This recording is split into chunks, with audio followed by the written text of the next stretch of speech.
He had built empires with silence, boardrooms where his voice decided the fate of thousands, glass towers that bore his name, and wealth that insulated him from every ordinary pain, except one that no money could touch. His daughter had never spoken a word. From the day she was born, tiny and fragile in a private hospital room filled with the best doctors in the country, her eyes had followed him with an intensity that felt far older than a newborn's, yet her lips had remained sealed by a quiet no one could diagnose or cure. Specialists called it selective mutism, trauma, neurological uncertainty. They used polished terms and expensive scans, all ending with the same gentle shrug that told him nothing would change soon, maybe never. His wife had believed differently.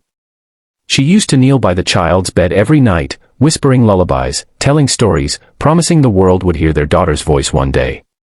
But hope, like his wife, had not survived the years. A sudden illness took her away, leaving behind a man who could negotiate billion-dollar deals without blinking, yet felt utterly powerless at bedtime, sitting beside a silent child who stared at the wall as if words lived somewhere far beyond reach. He filled the house with tutors, therapists, toys imported from countries he could barely point to on a map, yet the mansion echoed with a quiet so heavy it pressed on his chest. Eventually, the housekeepers came and went. Nannies lasted weeks at best, unable to connect with a child who never responded, never laughed, never cried out loud. Then came the nanny he almost didn't hire, young, unassuming, no prestigious background, just a simple resume and eyes that carried patience instead of ambition. He hired her because he was tired, because she didn't flinch when he warned her, "She doesn't speak," and simply replied, "That's okay.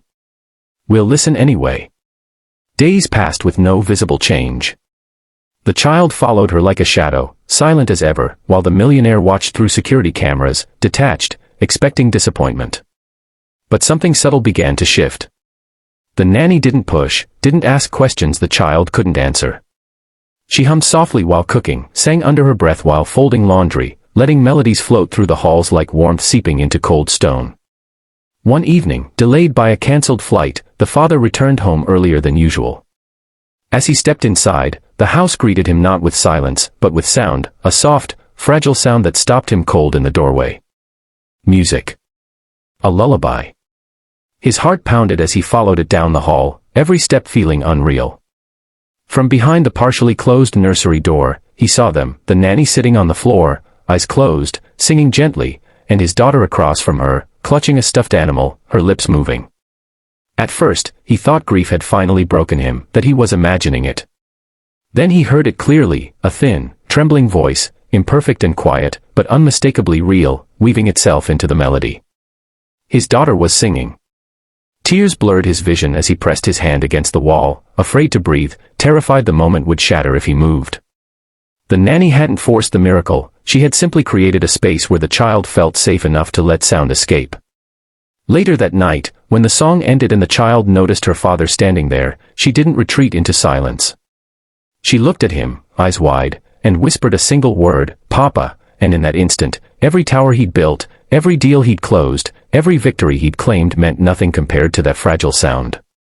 He fell to his knees, sobbing openly, holding his daughter as if she might vanish, realizing that the greatest wealth he would ever possess was not measured in numbers, but in moments like this, earned not through power, but through patience, love, and listening. From that day on, the mansion changed. It filled with music, with laughter that came slowly but grew stronger each day, and with a man who finally understood that success without connection is just another form of silence. If this story touched your heart, reminded you of the quiet miracles happening around us every day, then don't let the moment end here. Subscribe to the channel for more powerful, emotional stories that prove even the deepest silence can be broken by love.